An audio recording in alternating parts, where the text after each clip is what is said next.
A peculiar news report surfaces about a woman biting a dog.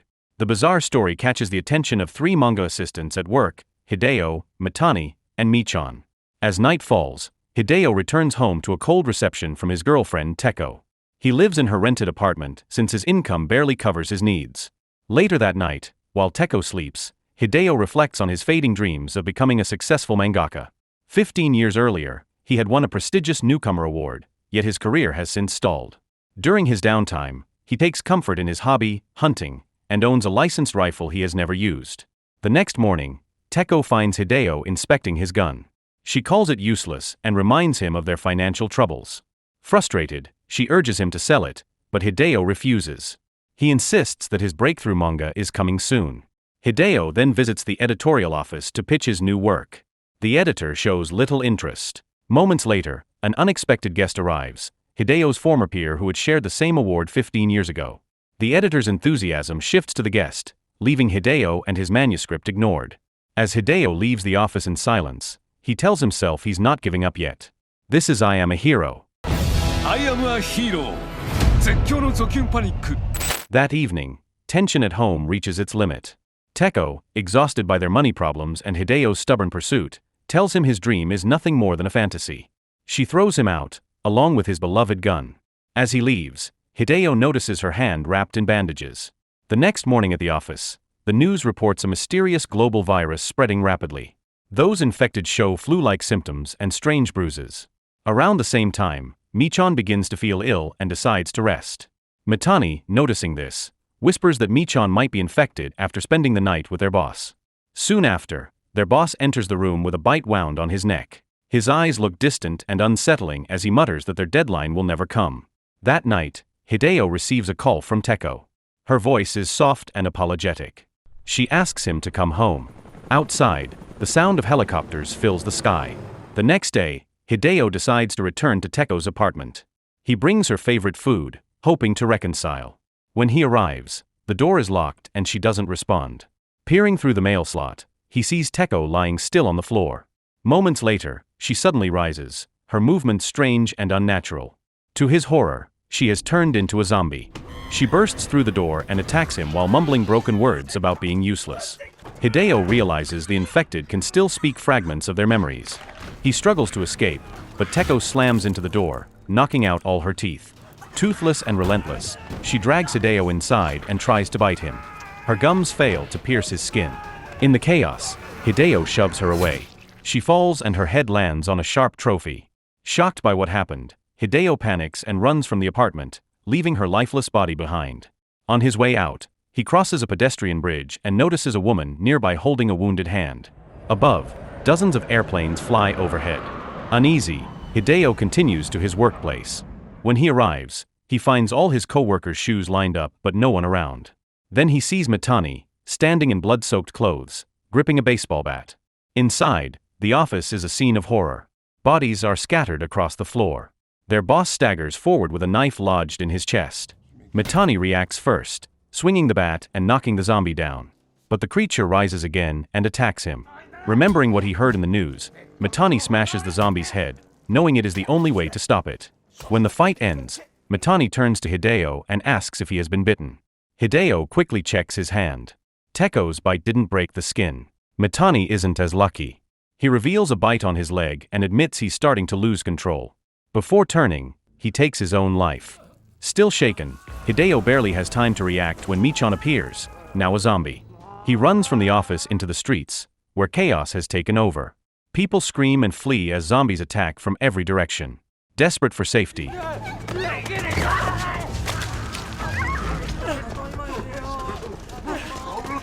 Hideo spots a police officer and runs toward him. Before he can speak, the officer lunges at him, infected. A passing car slams into the zombie, saving Hideo at the last second. At a nearby intersection, crowds rush past him, trying to escape the spreading outbreak. After pushing through the chaos, Hideo spots a taxi and pleads with the driver for help. The driver, waking from a nap, looks dazed and confused. Moments later, a high school girl named Hiromi runs up, asking for help. Hideo imagines himself bravely protecting her, gun in hand, but it's only in his head. Then, as panic rises, someone jumps into the taxi. Hideo and Hiromi follow, and the car speeds away through the collapsing city. A short while later, a man in a suit sitting beside them is heard speaking on a radio, giving orders to the military to eliminate all zombies. Soon, Hideo notices a wound on the man's hand. His condition worsens as he begins to show signs of infection. When the man asks the driver for a tissue, the driver reaches out to hand it over. In that instant, the man bites him and turns completely into a zombie, lunging toward Hideo. The driver reacts fast and opens the passenger door, causing the zombie clinging to Hideo's leg to be dragged outside. Hiromi tries to help pull Hideo back in, but he is almost thrown out of the moving vehicle. With a final effort, Hideo kicks himself free. The zombie tumbles onto the road and is crushed by a passing truck. Before they can recover, the driver starts to change. His body stiffens as he mutters incoherently, and his hands remain locked on the steering wheel. The car accelerates wildly down the road. Hideo quickly pulls Hiromi into the back seat as the infected driver thrashes at the wheel, his foot still pressing the gas. Realizing the crash is inevitable, Hideo fastens Hiromi's seatbelt and secures his own. Moments later, the taxi slams into a line of vehicles. After some time, Hideo and Hiromi regain consciousness. They crawl out of the wreck, surrounded by a pileup of cars. Using Hiromi's phone, they check the latest news. Reports describe a virus named ZQN that destroys both a person's mind and body. However, the virus seems to die at Mount Fuji. Before they can read more, the phone battery dies. With nowhere else to go, they decide to head toward Mount Fuji. As night falls, they stop to rest outside an abandoned building.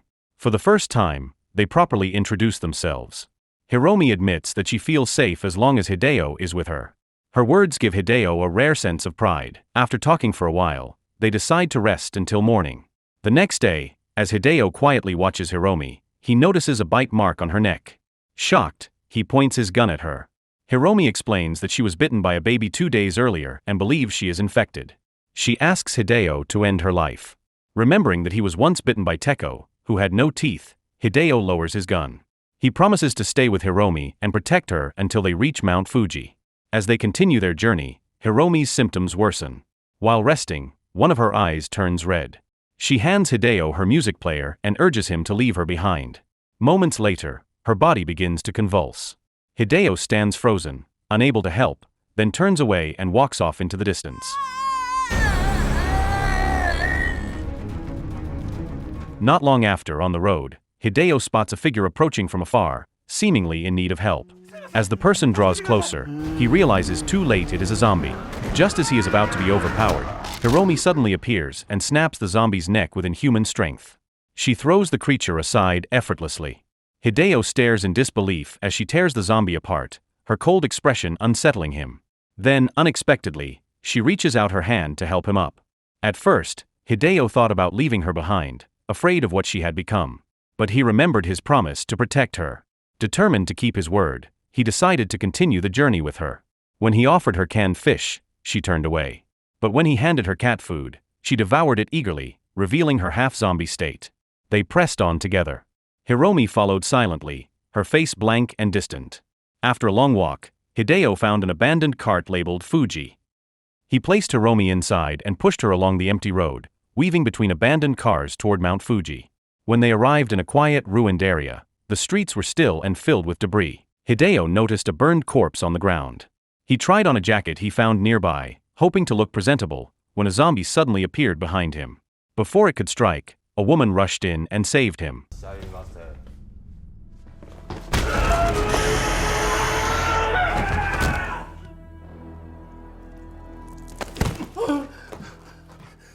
Her name was Yabu. She checked Hiromi's condition, but Hideo stopped her, insisting she was only asleep. Soon, more survivors joined them. One of them, Sango, tried to examine Hiromi, but his companion whispered that zombies do not sleep.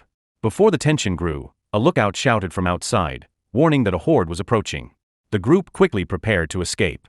Before they left, Hideo covered Hiromi's eyes with a piece of cloth. Following Sango's signal, the group split into 2 teams and ran in different directions.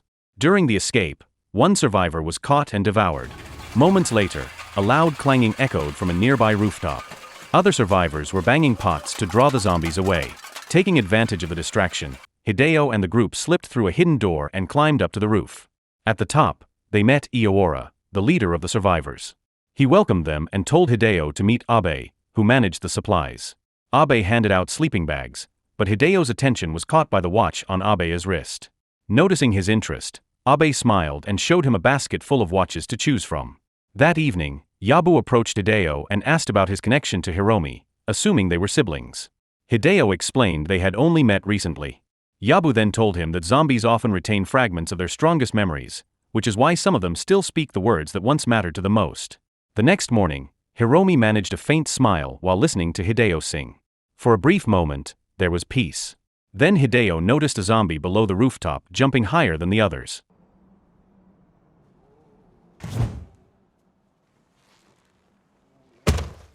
Abe explained that the creature had once been an athlete. He also pointed to another zombie nearby, revealing it was his wife. When Hideo asked about the charred corpse they had seen earlier, Abe avoided the question and quickly changed the subject, mentioning that Iowara wanted to see them. Meanwhile, the athletic zombie continued to stare up at the building, watching. Later, Iowara gathered the group and announced a plan to raid a food supply warehouse. He explained that their current stock would not last another day, especially with Hideo and Hiromi now part of the group. The warehouse, he said, had enough provisions for 6 months. Iowara demanded Hideo's gun for the operation and ordered him to stay behind. When Hideo refused, Iowara threatened Hiromi's life to force his compliance. Around the same time, Sango and his companion began harassing Hiromi, but Yabu intervened. Hearing the noise, Hideo ran to help and found both Yabu and Hiromi held hostage by Sango's group. Hideo raised his weapon and demanded their release.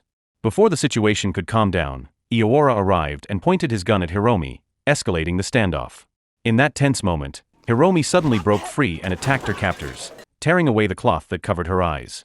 Realizing she was a zombie, Iowara reacted instantly and shot her in the head. Hideo was seized and beaten before being thrown into a tent. Soon after, Sango, fed up with Iowara's leadership, refused to hand over Hideo's weapon. He declared himself the new leader and forced Iowara to join the mission to retrieve food supplies. When Hideo was released from the tent, Yabu quickly led him to another tent. Inside, he found Hiromi lying unconscious. Yabu explained that she had survived because Iowara's shot missed her brain. She discovered Hiromi was still alive when she noticed her heartbeat, something no zombie had. Yabu then shared her past. She had once been a nurse and still felt guilt for abandoning her patients during the first wave of the outbreak. To make amends, she vowed to care for Hiromi and keep her alive. Hearing this, Hideo asked Yabu to continue protecting Hiromi if he did not return from the supply mission. Soon after, the mission began. Unlike before, Sango decided to lead from the front instead of hiding behind orders. The group distracted nearby zombies by banging on metal pots, then moved toward the warehouse. The building ahead was dark and silent. As they entered, Iowara quietly slipped away and hid behind a pillar. After several minutes of searching through the darkness, the lights suddenly flickered on, revealing the food storage room they had been looking for. None of them realized that cameras above were watching their every move. Without wasting time, the group began collecting as much food as they could carry. Abe questioned who had turned on the lights, but before anyone could respond, loud music blasted through the building and a zombie burst out, attacking one of their teammates.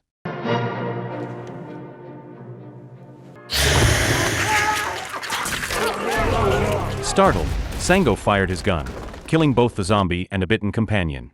The noise attracted more zombies that quickly swarmed the area, forcing the group to retreat. The zombie Sango shot moments earlier rose again and grabbed another member, dragging him away. In the chaos, Hideo considered escaping alone but soon realized they were surrounded from all sides. Sango, inexperienced with firearms, missed his shots. The group relied on another survivor with an airsoft gun, but the pellets did nothing. Within moments, Sango was overwhelmed and torn apart. The rest tried to run, but the horde grew too large. One by one, they fell. Unable to follow, Hideo retreated into the food storage room and hid inside a cabinet. Elsewhere, Iowara watched from the control room. The chaos was his doing. He had turned up the music to draw more zombies into the building, using the distraction to plan his escape. From the security cameras, he spotted a car outside and decided to make a run for it. Meanwhile, the athletic zombie that had been watching the building from afar made a massive leap, crossing the gap between rooftops.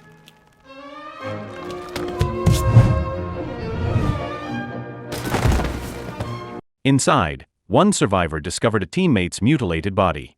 Before she could react, the athletic zombie appeared behind her and killed her instantly.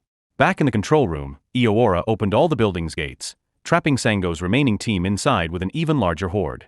During the assault, a zombie tackled Sango, causing him to drop his weapon before being devoured. Inside his hiding spot, Hideo heard Yabu's frantic voice over the walkie-talkie. She said the rooftop was overrun and that the survivors there had turned into zombies. Hearing this, Hideo hesitated, then decided to leave his hiding place. As he stepped out, 2 zombies appeared and attacked. He braced for impact, but the scene dissolved. It was all in his mind.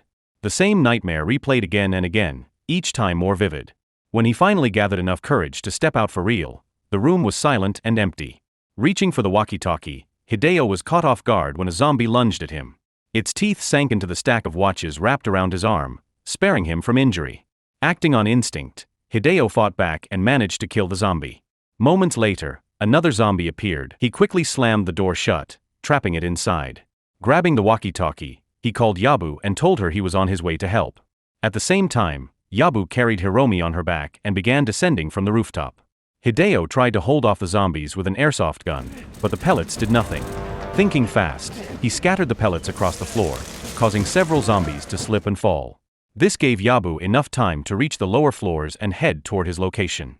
Meanwhile, Hideo managed to escape and recover his real gun, which he found lying nearby. Elsewhere, Yabu and Hiromi encountered Iowara. He directed them toward a nearby car and suggested leaving Hiromi behind. Before they could respond, Iowara began speaking strangely and revealed a bite on his body. As he turned into a zombie, he lunged at them.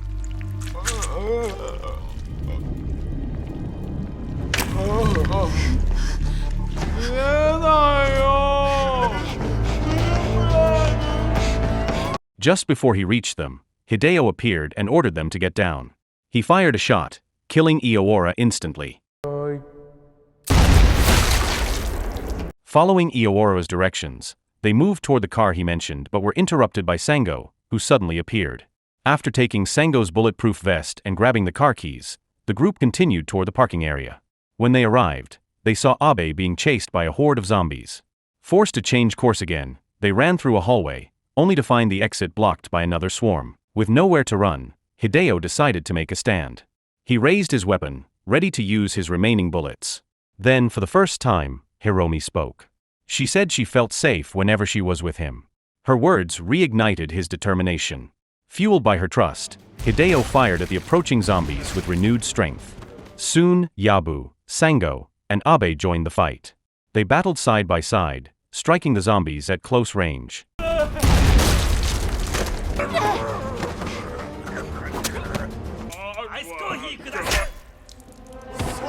In the middle of the chaos, a massive zombie charged forward. Hideo shot it in the head, but the horde kept advancing, knocking him down. As he struggled to rise, another zombie bit his arm, but his stack of watches blocked the bite. Fighting back, Hideo managed to kill it. Nearby, Sango was losing strength under the pressure of the endless assault. Seeing him cornered, Hideo fired to cover him. At that same moment, Abe was bitten by a zombie, who turned out to be his wife. Overcome with grief, Abe ended her life, then made a final choice to end his own before turning. One by one, Hideo watched his companions fall, but he continued to fight without hesitation. After what felt like hours, the last of the zombies fell. The group barely had time to breathe before the athletic zombie reappeared. It darted across the room with inhuman speed.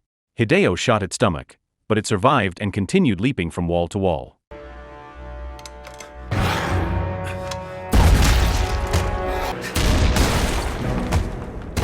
Out of ammunition, he spotted one final bullet on the floor, grabbed it, and fired as the zombie lunged.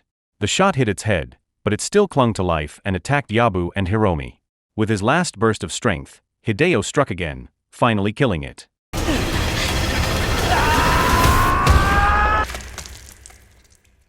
When the battle was over, Hideo, Yabu, and Hiromi stepped outside into the quiet aftermath. As they caught their breath, Yabu revealed her real name, Tsugumi Oda. Hideo simply replied that names did not matter. Smiling, Oda said she understood, adding that Hideo truly lived up to his name, a survivor, and in her eyes, a hero. So the moral of the story is if your girlfriend turns into a zombie, don't argue, just grab your gun, your snacks, and run for Mount Fuji.